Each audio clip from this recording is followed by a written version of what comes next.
What's going on, everybody? Welcome back to another edition of Up in Flames. As always, I'm your host, Mo Murphy, and today I got two special guests. I got the triage of the Off the Ball Network here. I got Jeff Hunt.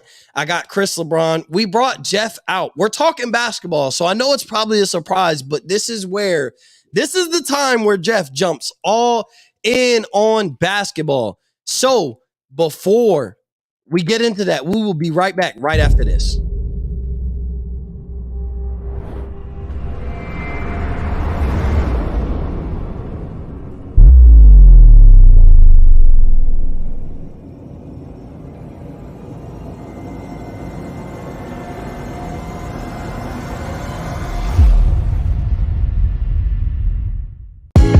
I can tell you my problems, meditating my silence.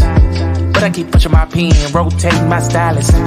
Brokenness feeling like sin, now no breath, low dollar. Used to be left on red, now all the girls go holler. Now all the girls go follow. All the fake fans gon' pile up. I need peace to borrow, get that shit right back tomorrow. Somehow all the fans go bravo. Smile so much to hide my sorrows. Faith is shaky and vibrato. I can't hold a frown too long. I can't stay down too long. And we are live. It is Up in Flames live. Appreciate everybody for tuning in, listening. Once again, like I said, I am your host, Mo Murphy. I got my guy, Chris LeBron, and I got my guy, Jeff Hunt, in the building.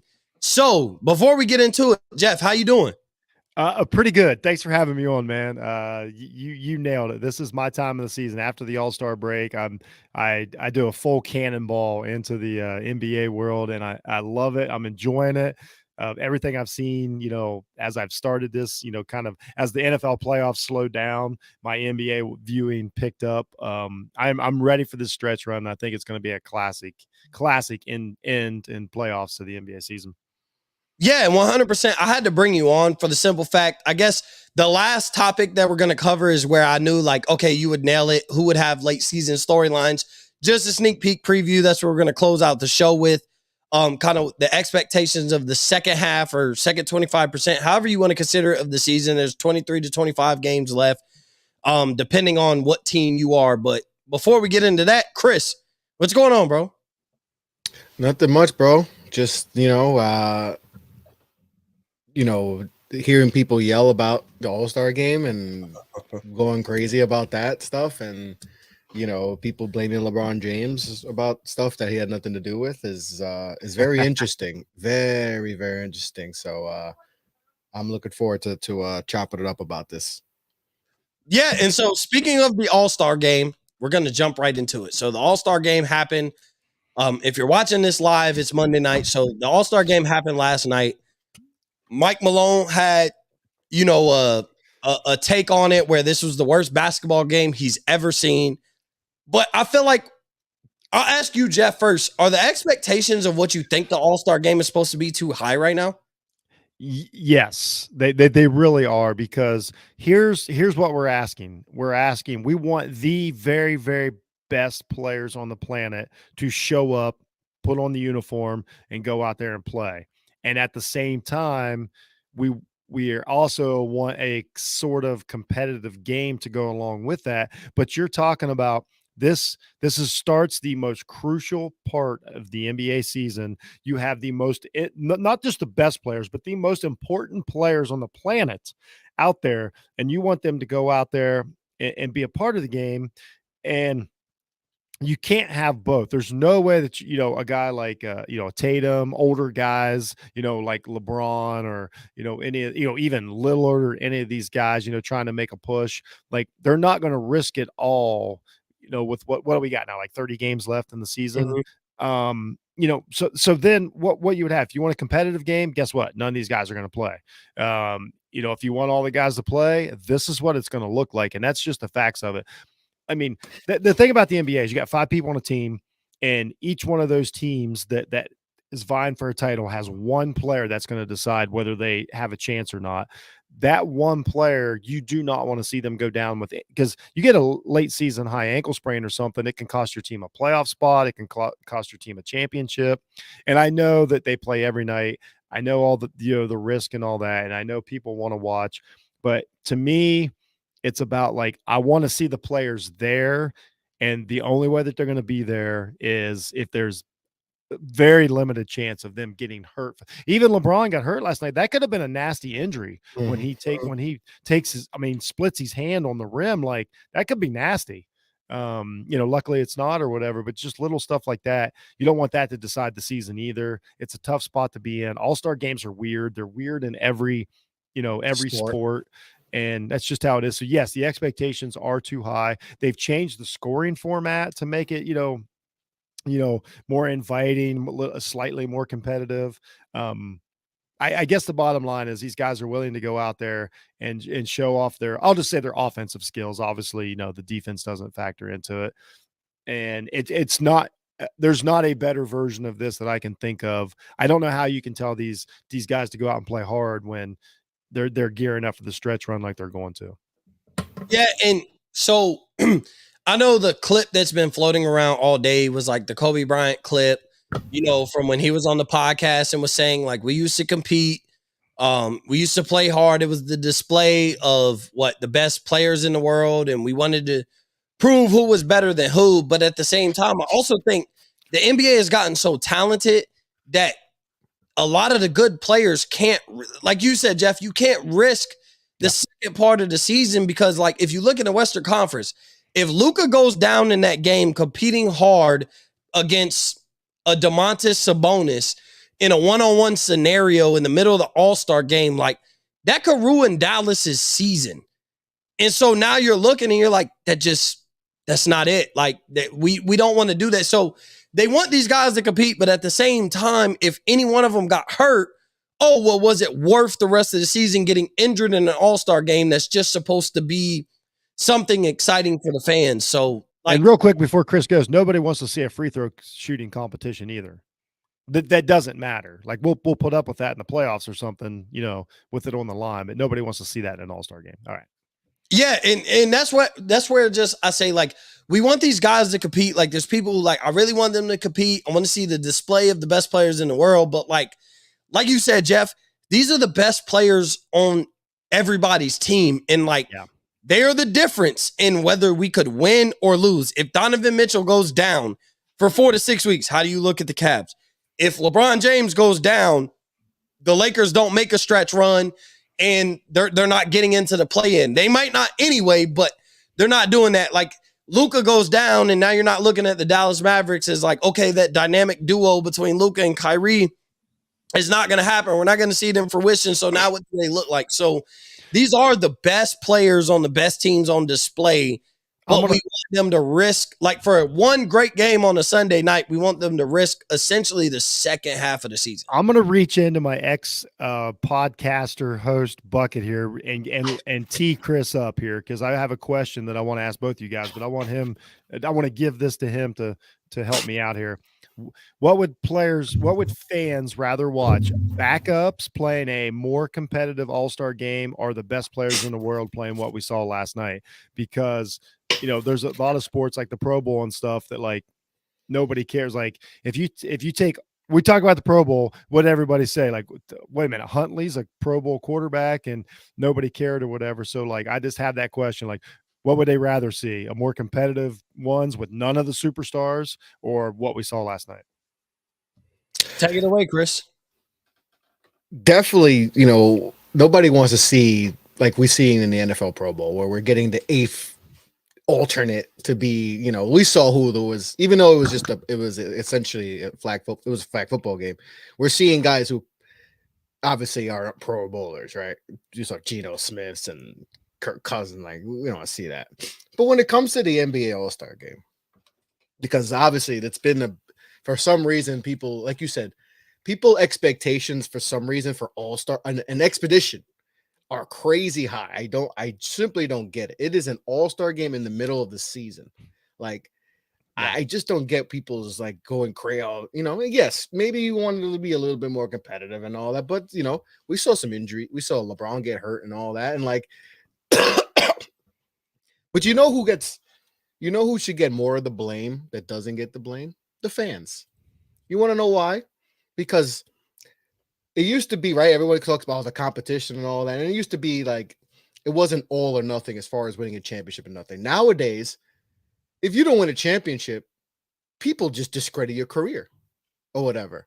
They just eliminate what you do. I mean, look at LeBron James. He lost 6 finals, and people somehow think that's a bad thing, as if not going is better. Like if LeBron James didn't go to those 6, let's say those 6, if he was 4-0, all right, how different we would look at LeBron, but we wouldn't care that the other 6 times he lost in the first round. It's kind of like with Jordan, right? He's 6-0 in the finals. Yeah, that's cool. That's great. When he gets there, he finishes the job, but what about the all other years where he's losing in the first round and all that? So fans have created something that they don't even realize they created.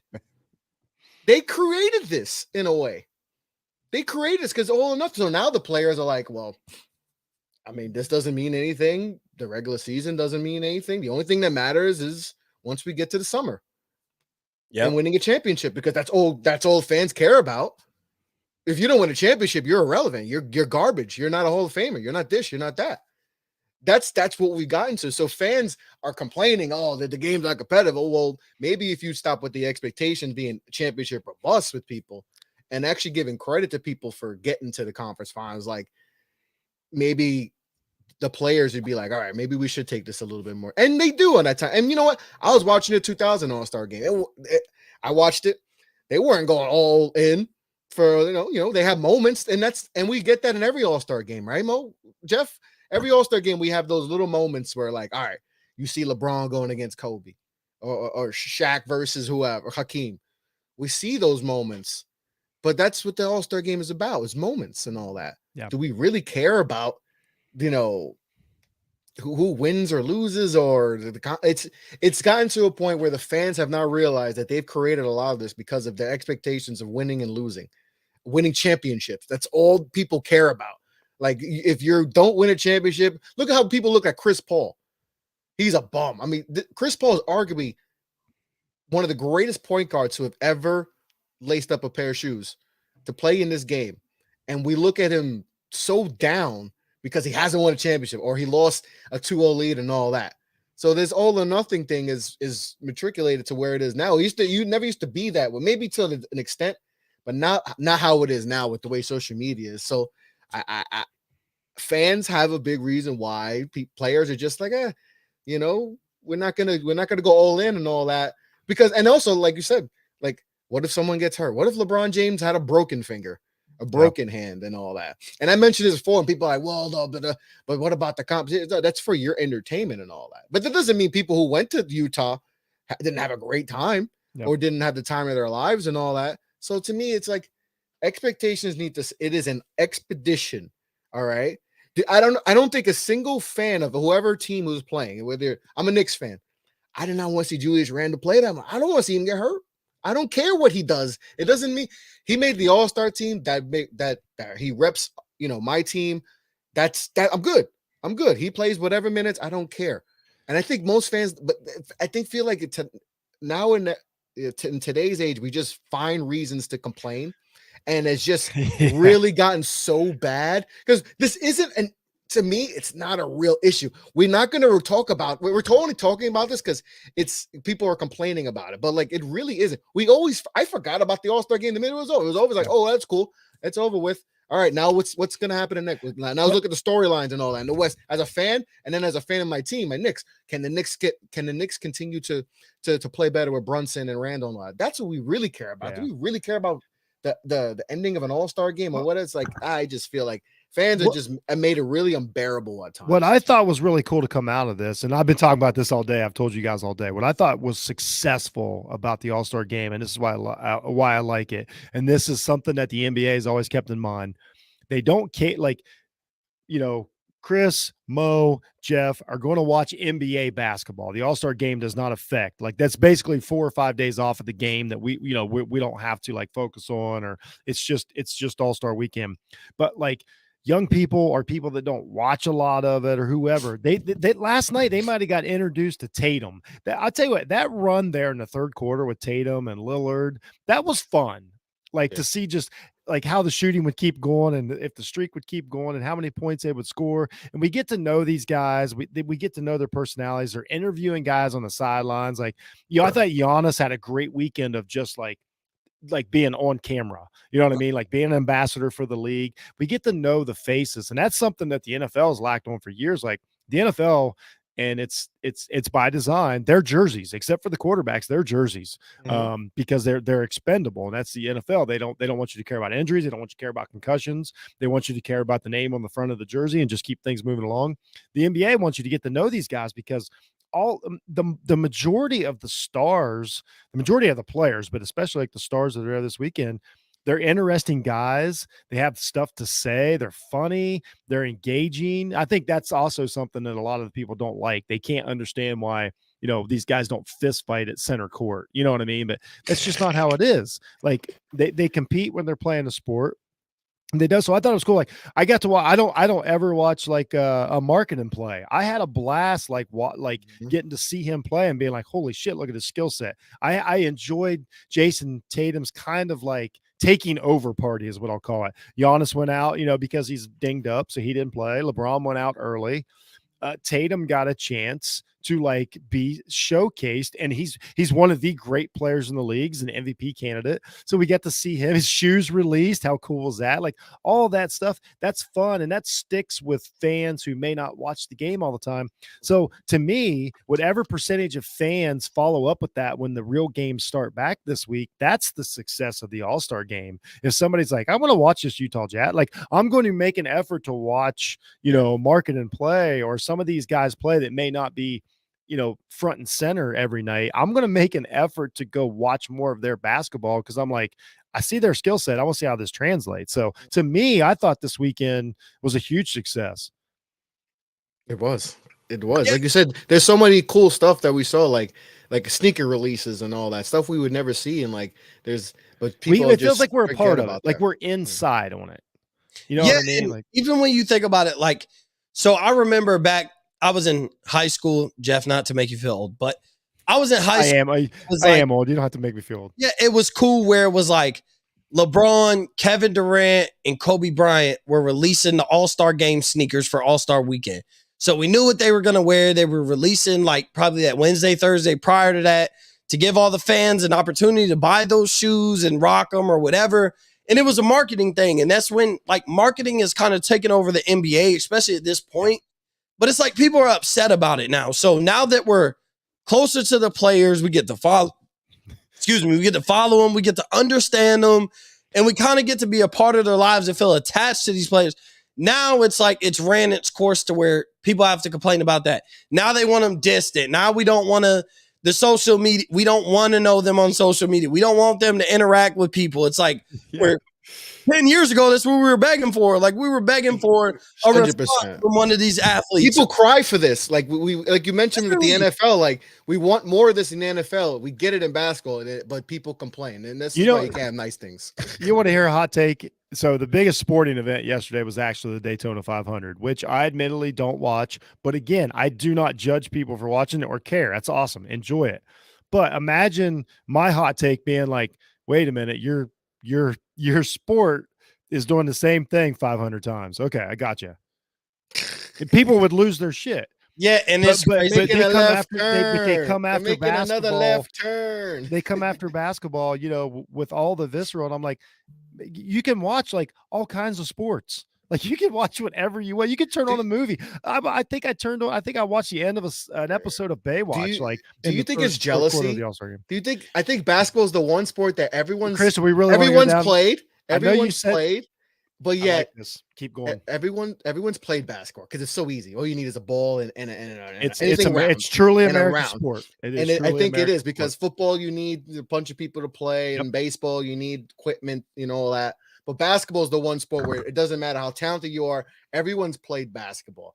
I feel like it's jealousy. This is the one sport where people are super, because you cannot be LeBron James. You can't be LeBron James. You can't be any of those guys that are out there. You can't be most of these guys, but you really can't be LeBron James or Kevin Durant. It is not at that level. 1,000% of it, because I think people are jealous. LeBron James, obviously, he's the guy, right? People are jealous of LeBron James because 100%. There's hate for no damn reason. There's a reason that a certain percentage of people, probably about the same percentage that listen to Joe Rogan, love basketball players, a certain type of basketball player that dives for loose balls. Yeah, the That hustle, the gritty, I mean, the there's clotheslines. let's just put it this way. There's a Dellavedova fan club out there somewhere, and that's exactly who you're talking about, Chris. Yeah, and I think to go to your point, Chris, before we move on, is like, and I've always said this like before Jeff gets carried away. No, but it's just Oh, I've Jeff always hit it on the head. You're what right. Chris Though. is saying. I've always said this is like basketball is the one sport, and I've always thought like when you get to high school, right? Like if you don't go play college football, you may never play football again. If you don't go to play college baseball, you may never play come after you graduate high school, you may never play baseball again. You may never play tennis again. Like there's not really just the random like, hey bro, let's go play tennis. Hit me up.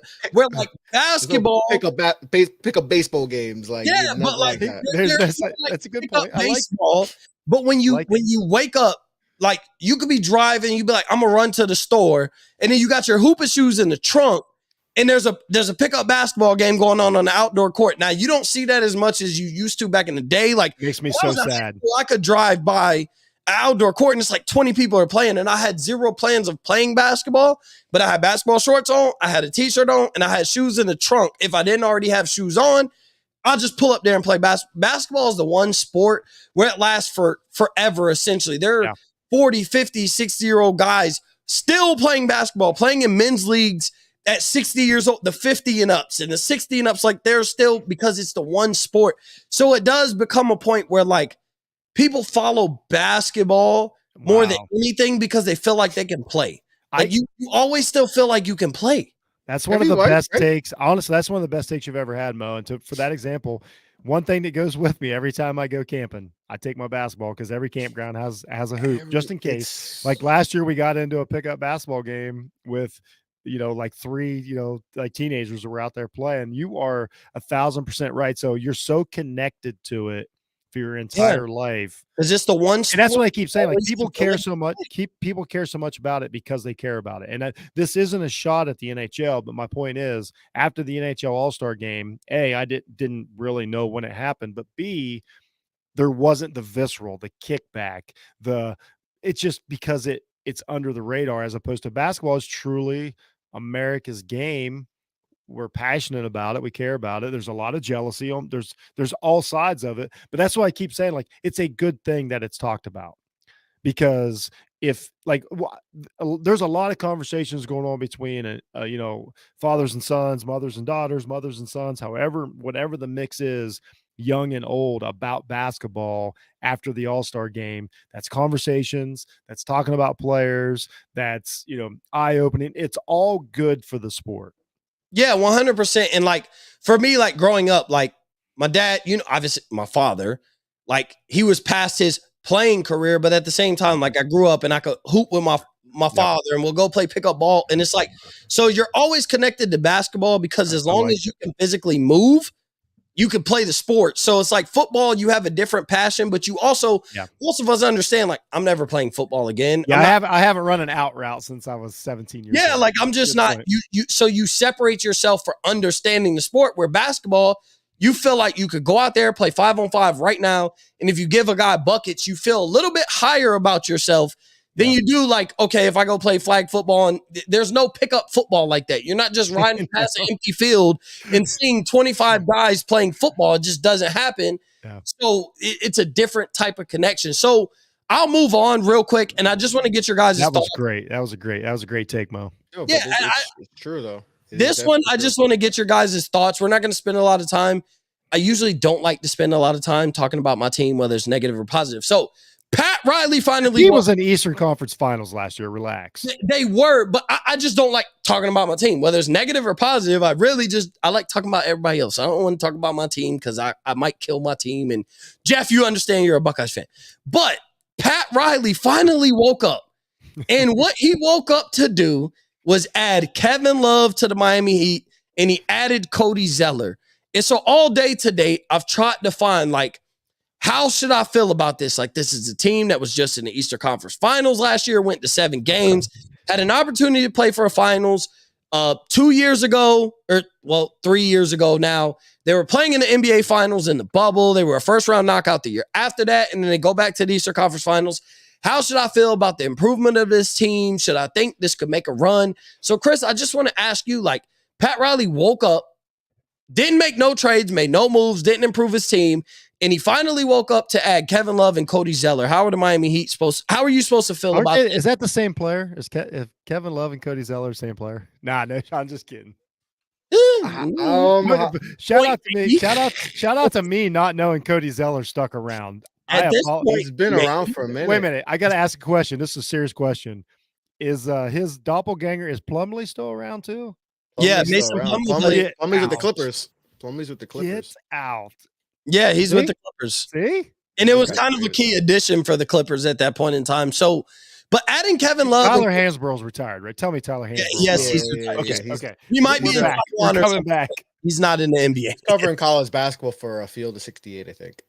Yeah, so Chris, is adding Kevin Love and Cody Zeller, was that solid for the Heat? Was it a worthless move? Was it like you should have woke up and made a trade? Like what how are you valuing these moves? It's not a needle mover.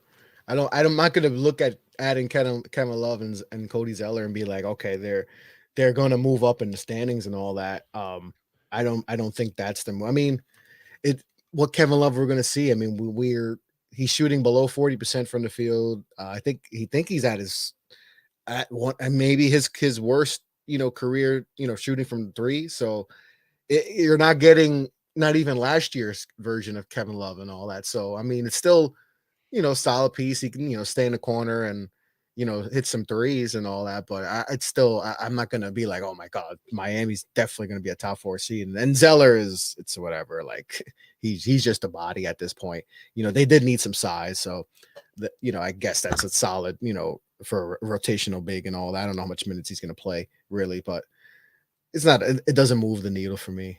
That's not what they needed. But they had to do something. So, but that's not what they needed to do. I felt like they need to really upgrade, at the point guard position, especially, yeah, but it doesn't seem like it doesn't move me at all. So like we said it at the time though, about the Lowry situation, right? Like we all, I think all 3 of us sat here when that happened was like, ew. Oh, Jeff, don't even get I know. I remember here's what I would say about it.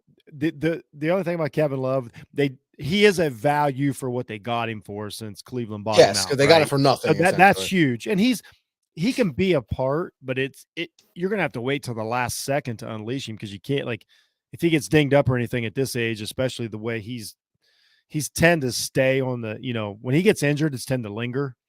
And so he's old now. Well, yeah. But it's been forever. It's been that way. I mean, yeah, he just, he's had good years. He's had great years. I think last year I hear finished second in 6-man voting. Like, he was viable player. He's fine to have on the bench. He's kind of like Dollar General Haslam at this point. Like, he's there, but and they got a value. But I think what Riley said, or he just screwed up, is basically like, I built this team. We know what we can do when it gets to playoff time. If we get that's the thing, though, they're not quite in the position. But if we get there, we know what we can do when it's time to turn on the defense, when it's time to get hard buckets. Like, I know what my team can do, and let's see what happens. I think the East, again, injuries are going to tell the story of the NBA playoffs. We all know how it's going to go. I think we all sit here and say, if Middleton doesn't get hurt last year, we have a different NBA playoffs. Doesn't matter. He did. But so I think he's just like rolling the dice. I think the East is strong this year. Even the Wizards, like the last month of the Wizards has been really good. Like there's a lot of teams out there that are going to ruin somebody's season or make them work harder than they need to.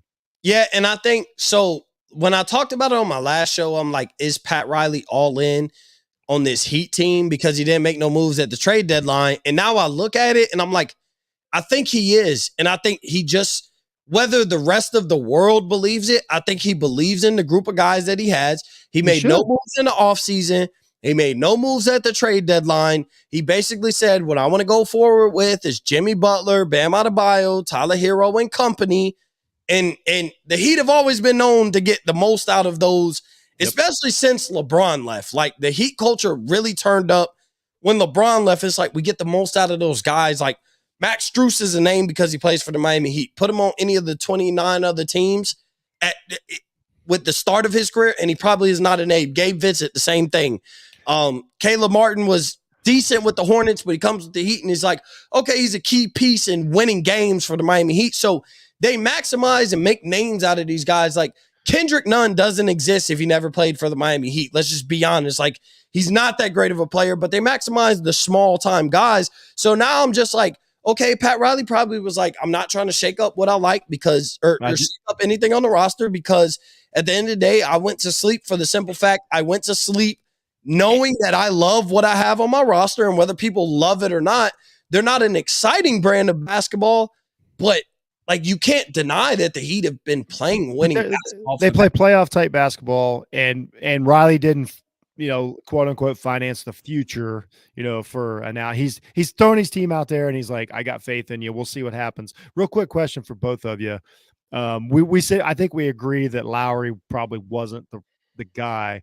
Like, if you could just pick a player, I mean, obviously not like a superstar or whatever, but like a player that if you could switch, Lowry out with right now and not have to worry about a salary, who makes this Heat team, who gets them to be the best they could be? I can't figure out who that player is, but I know you guys have one.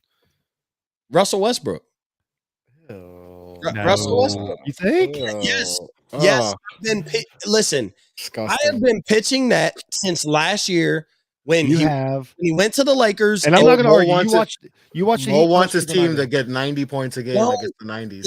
Listen. He was in the trade market last year when they thought, like, he went to the Lakers. We saw it didn't fit, and there was a possibility of him being traded.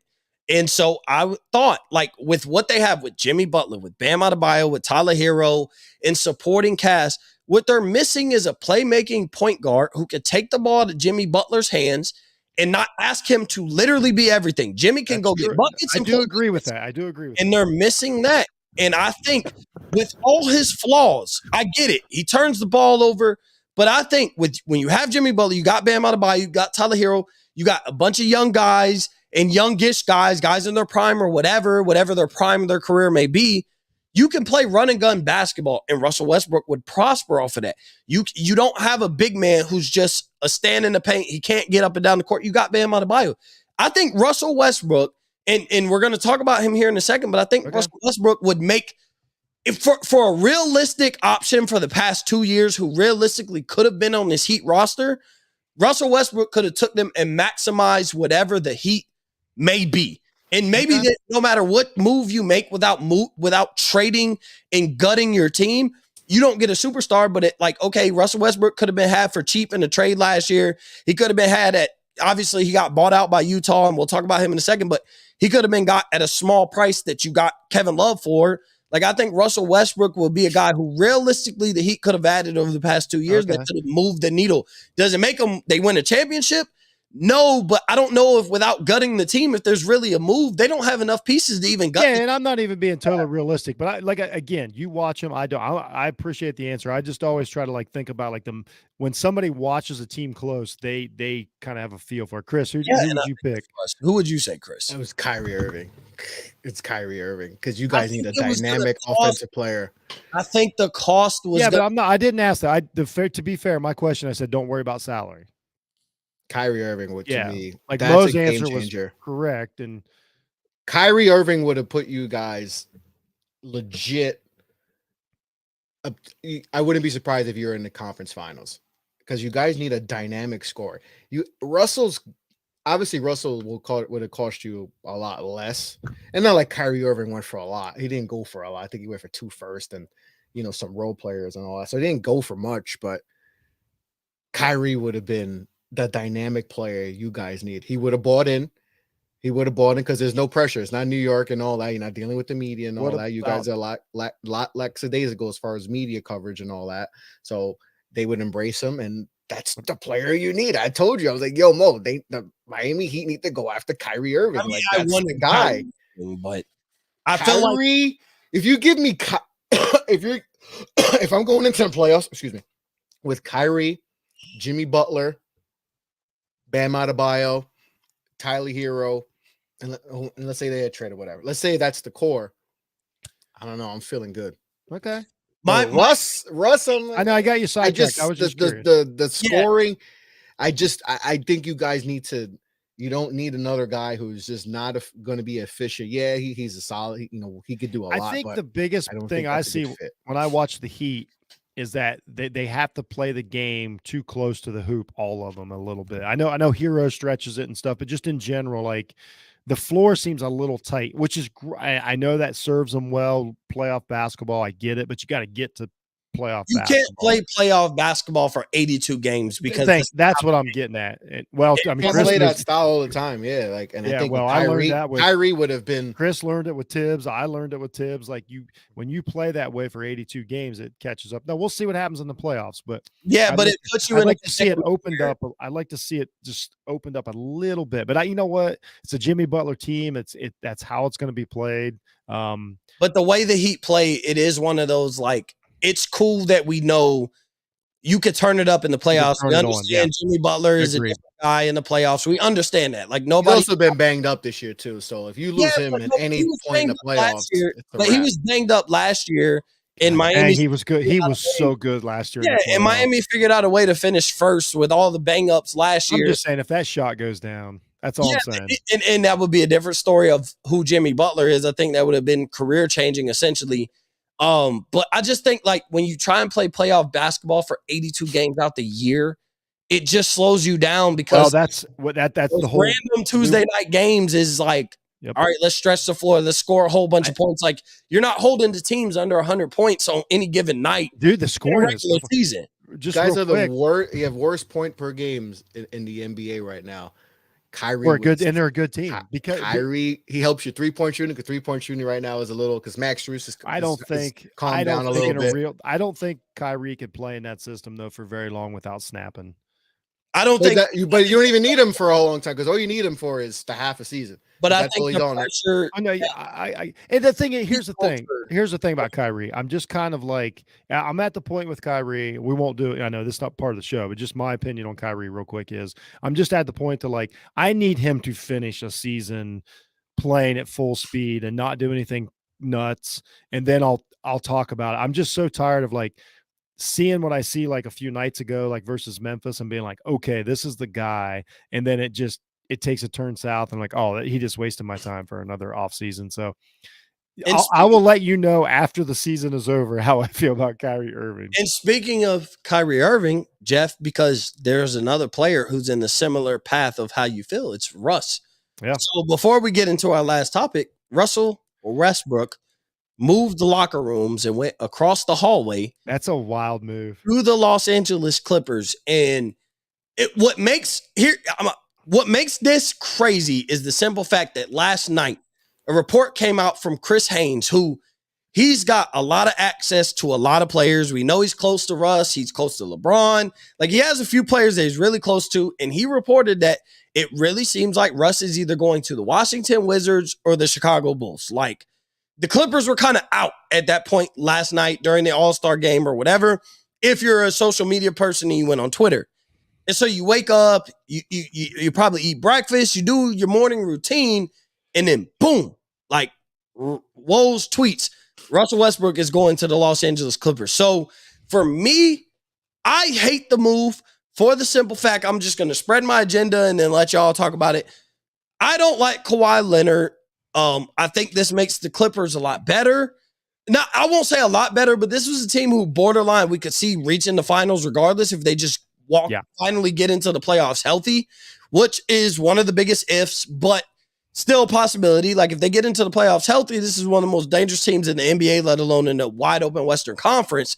You add Russell Westbrook, who I think we saw what he looked like with Paul George. They do fit together. I think Kawhi is an easy guy for a guy like Russ to fit, but I hate Kawhi Leonard. And so I just think this up the ante on the Clippers have a possibility of winning championship. They upgraded their roster with getting Eric Gordon and Mason Plumlee and Bones Highland prior to the trade deadline. And then you just like, you know what? We're not done making moves. We get to add Russell Westbrook for nothing for the rest of the season. And he showed he still got it as a six man. One with the Lakers, like he still has some, drive in him. And one thing about Russ that I always love is like you never watch Russell, no matter how good or bad he can play, you never watch him and feel like he didn't leave it out on the floor. Like he plays 100%, like he plays hard pretty much 100% of the time.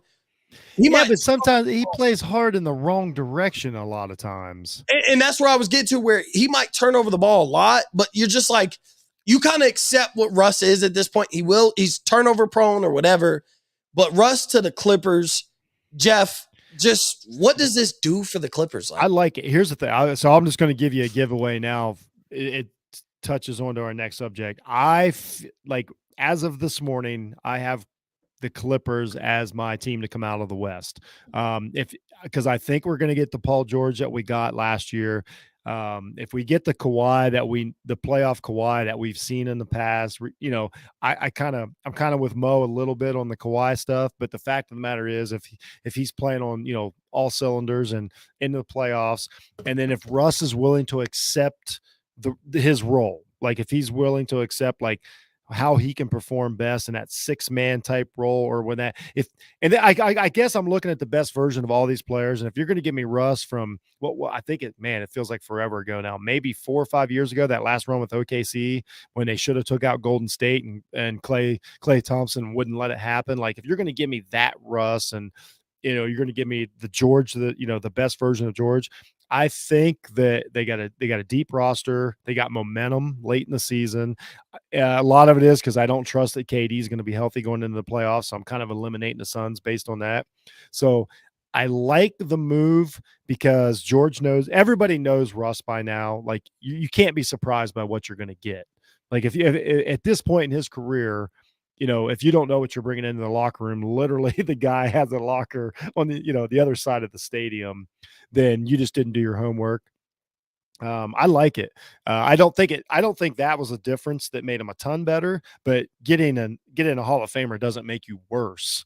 And I think this is a team that can blend him in. I like where they're at right now. And I think this is the best shot the Clippers have had probably ever in my opinion. I think this is, if I line everything up, I think they're in good shape this year. So overall, I like the move, and I want old Russ back. I want, you know what I mean? I want that playoff Russ from decades ago.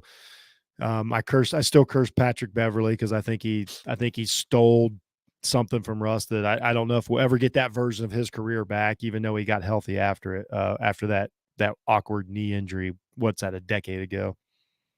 Yeah, I'm glad you said that because I'm glad you just now put all of the pressure on the Los Angeles Clippers. Oh, yeah. True, because I think the addition of – here's what I'll say before I throw it to Chris. The addition of Russell Westbrook now gives the Los Angeles Clippers zero excuses for not, one, getting there to the finals, and 2, winning a championship. And I know there are other teams with championship aspirations. I understand that. But they are now a team. They have put themselves in position, adding Bones Highland, Eric Gordon, Russell Westbrook, and Mason Plumlee for essentially nothing. When you really think about it, like no real contributor to their team. They were able to keep their core of their team. They got their Zubac and Paul George, Kawhi, Terrence Mann. Everybody, I know they got rid of Reggie Jackson, but essentially, like, you did get back Russell Westbrook at some point in return. Man, I loved Reggie Jackson, by the way. I love watching him play basketball. Zero excuses now. So, Chris, Russ to the Clippers. What's their ceiling? What do you like? What does this make them now? Like, if they don't win the championship, I guess what I'd ask you is this, Chris. If they don't win the championship with adding what they've added on top of adding Russell Westbrook, what do the Clippers do from here? Oh, wow. There's a lot that happens if they don't win a championship. They got to really assess, what's going to be their direction going forward and all that. And even though I think they would still run it back another year, but they would really have to consider. It also depends how far they go. Like if they lose in 7 to, let's say, the Suns or whatever, it's, maybe they could be like, we could run it back. We lost in 7 to the Suns. KD, Booker went off, things happen and all that. But if they lose in round 1 to Sacramento or something, then that's a different, now you really have to evaluate things, but as far as Russ to the Clippers, it's a good move for them because there's not a lot of expectations with Russ coming there. If he doesn't work out, then this might be it for Russ, and you just put him on the bench because you got some pieces. They added Bones Highland, they just added Eric Gordon, Plumlee. They got Norman Powell, who was my pick for 6th man of the year for the first half so far. He's been tremendous, as a 6th man. They still have what's his face? Trying to think of his name. Marcus Morris, all that, obviously PG and all that, and Terrence Mann to me has been playing really good ball. They've got a nice play. They have pieces. They have pieces. So Russ coming off the bench with Eric Gordon and Bones Highland and all, and Norman Powell. I mean, that's not solid. You're not expecting him to do too much. As we sit today, Chris, who's better? As right now, you start the season over. Who's better, the Nuggets or the Clippers? Clippers. And I know the Nuggets. It's crazy because for the Nuggets, they are the number 1 seed. They have a 5-game lead off the second seed Memphis, and yet we talk about them as if they have no shot of winning a championship. Yeah, the Nuggets are the Minnesota Vikings of the NBA. But there's something about them. Great comparison. Yeah, they're the Minnesota Vikings of the NBA, literally. It's something about them. We're just missing the Grizzlies. When they come playoff time, Jokic gets has too much on his plate, especially defensively now, because now closer. It's closer. You're playing the same team. The game gets tighter. And Jamal Murray's played solid of late. He's starting to come on. Feeling healthy from the knee injury. It's going to come down to Michael Porter Jr. and Aaron Gordon. Do you trust those two guys? Come on. I don't trust Michael Porter Jr. one bit. No. Nobody does. Trust him. If you winning a series comes down to so I want to say this real quick before we get to our last topic. Okay. So now that you said if your team comes down to are you not trust it moves past your star player and you're talking about Michael Porter Jr. or Aaron Gordon, you're not a great team, first off.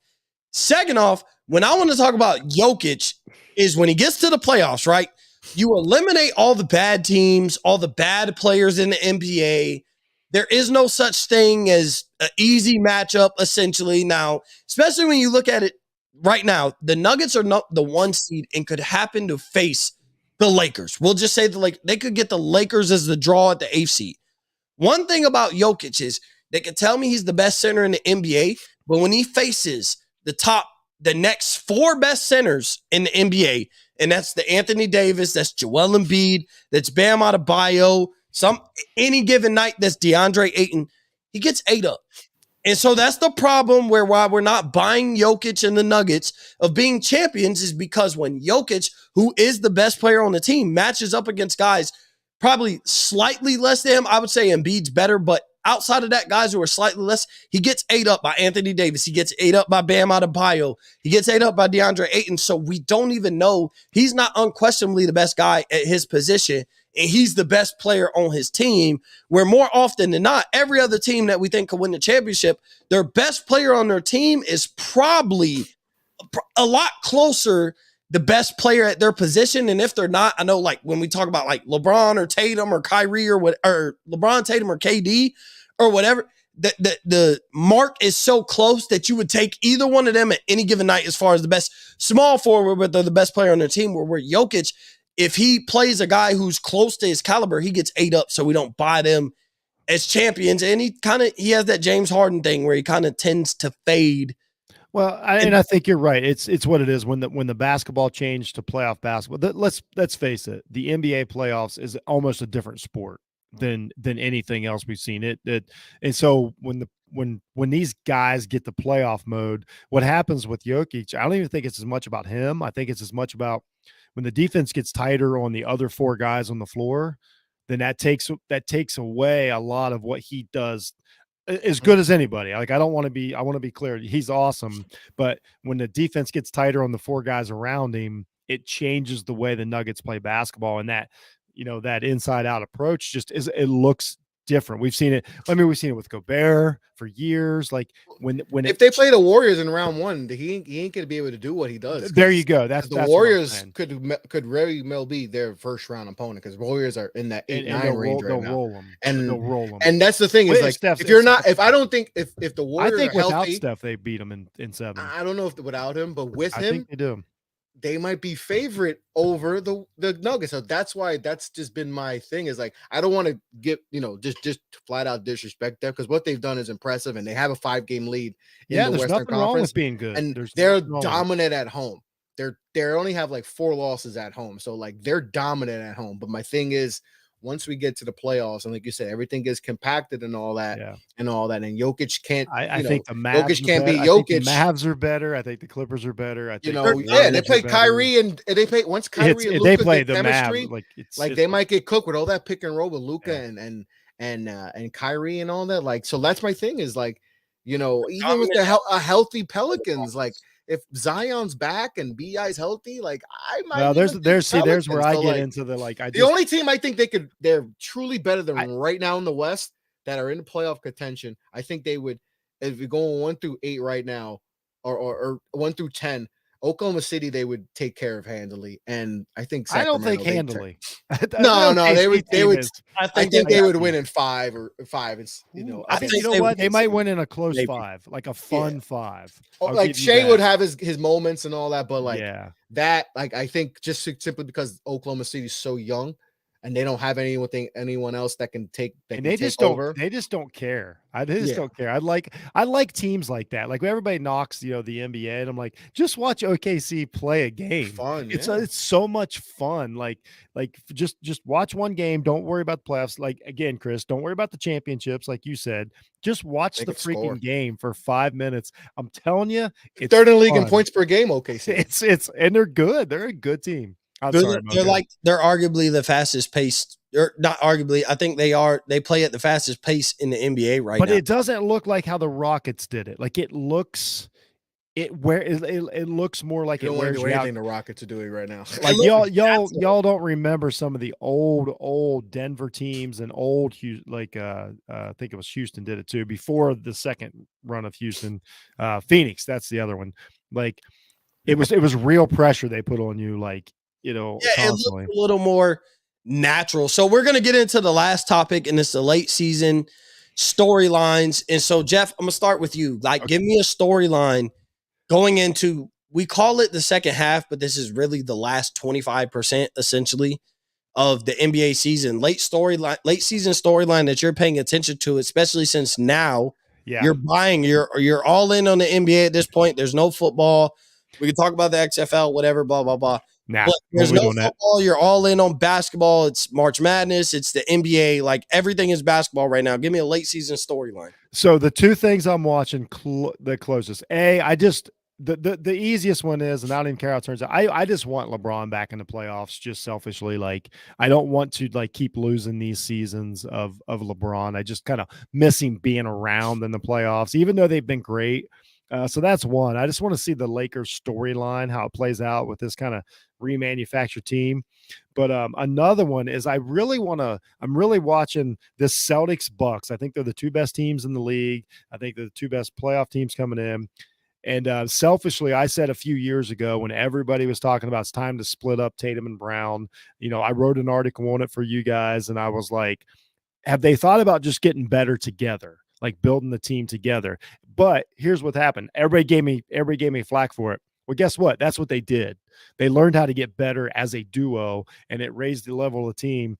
I love this Celtics team right now. I think that full healthy going into it, I think they're my favorites, and I still love Giannis. So I want to see how good these teams can get, and I'm assuming that that's going to be the last 2 standing in the East. So I just want to see night in and night out, what level these 2 teams. I'm really watching them close to see how they evolve and what's going on. I think this Tatum All-Star weekend, I honestly think that might put him up another 5%, which is going to put him into just like superstardom, kind of like the year we saw like Kawhi just kind of like turn the switch and you're like, what is this? Like he was 10% better for Toronto and won the championship.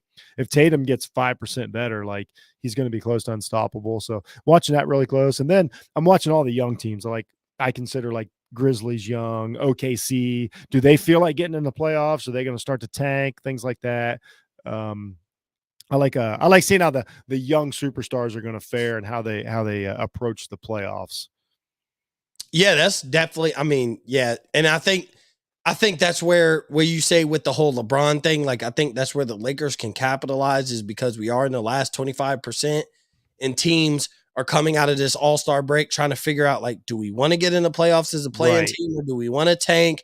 There's a couple prospects that's worth tanking for. The Scoot Henderson, who we seen on display this weekend, the Victor Wembanyama, who we seen on display this weekend. So, and a couple others. College basketball is ramping up. So at the same time, like as a team, like this is where the college basketball prospects separate themselves from others, and it's like, okay, that's my guy. I want him. I'm just watching the East in general because I love this lineup in the East. I'm curious if the Sixers can hold it together. Like we've been waiting for. This is Embiid's like 9th year. Like we've been waiting for this. Like I want to see if they can hold it together.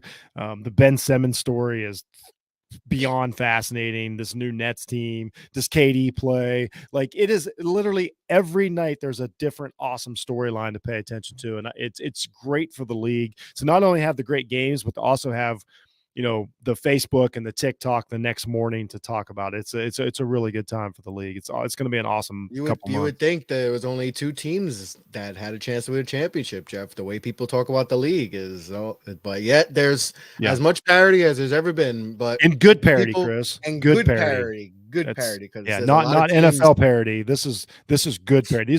These are. Don't take your foot off the gas for a second because OKC will ruin your season, type of year. Exactly. Like people complained, when it was Golden State versus the Cavs. Oh, we only got 2 teams, or maybe there was a 3rd team, maybe. And now we got a bunch of parity, especially out west, and we got 4 or 5 teams out east that can get out. So I said it earlier in the week about how things are going. This is the season to where the NBA officially puts college basketball on the back burner and puts it back to being college basketball. Like the playoffs are going to be better than March Madness. Yeah.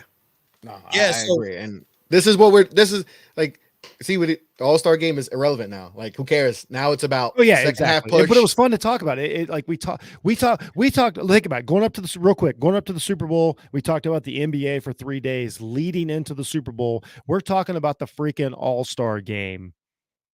So that's where the NBA is at. That's the popularity. NBA is still as popular as ever. It's the most popular sport in the world right now. People do, and literally the world. Yeah, 100%. So, Chris, before we get up out of here, late season storyline, give it to me. To me, as a fan of the league, I just want to see the positioning out west because, I don't like to play the game as well. Well, if things happen right now, but just to play it. Clippers and Suns would play each other right now. And we just talked about pressure. We're going to have pressure in the first round. And that's good. That's drama. TNT is for drama. There you go. That's drama. 7-game series that could be a championship level, series. We get that in round 1 we could possibly get. And the pressure, Kawhi, PG going against Kevin Durant and the pressure for the Phoenix, who just made this big trade. Both teams would, that would be fun. But I just want to see the positioning because, like you said, we got the Warriors, the Lakers in that, in trying to get that last spot. Like you said, does OKC ruin everything? What direction do they go in? Do they push for the playoffs, or do they push because just to be in the Victor Wembanyama sweepstakes and all that? So that's going to be fun seeing them. Seeing what Denver does. The West is going to be fun, and obviously out east, what we see from Philadelphia 76ers. Is Harden, can Harden get over that hump? Because that's all that's missing from his resume, is winning a championship. And so can he get over that hump? Does this Cleveland Cavaliers team, surprise some teams and all that? What happens with the Miami and the Knicks? They're kind of right in that. Does Brooklyn fall off? I don't think they're going to fall off the way people think, so there's a storylines for days, Can Toronto surprising people? You know that they went in and they got Jakob Poeltl at the deadline. People thought they were sellers. They won the buying at the deadline. What do they do? So Miami. It's just I could go all day with storylines because there's an immense amount of storylines with players under pressure and all that. With like Kevin Durant, Kawhi Leonard, PG, all that. MVP race. It's going to come down to me to be Giannis, Jokic, and Embiid. And are we going to get a third straight MVP from Jokic? Are we going to get Giannis 3 out of 4? Are we going to get Embiid to win his first? Tatum's going to be in there too. Tatum right now, they're number 1 seed and all that. Does he win his first MVP? And like you said, does he take that next level of superstar? He's on the door. He's knocking on the door for me.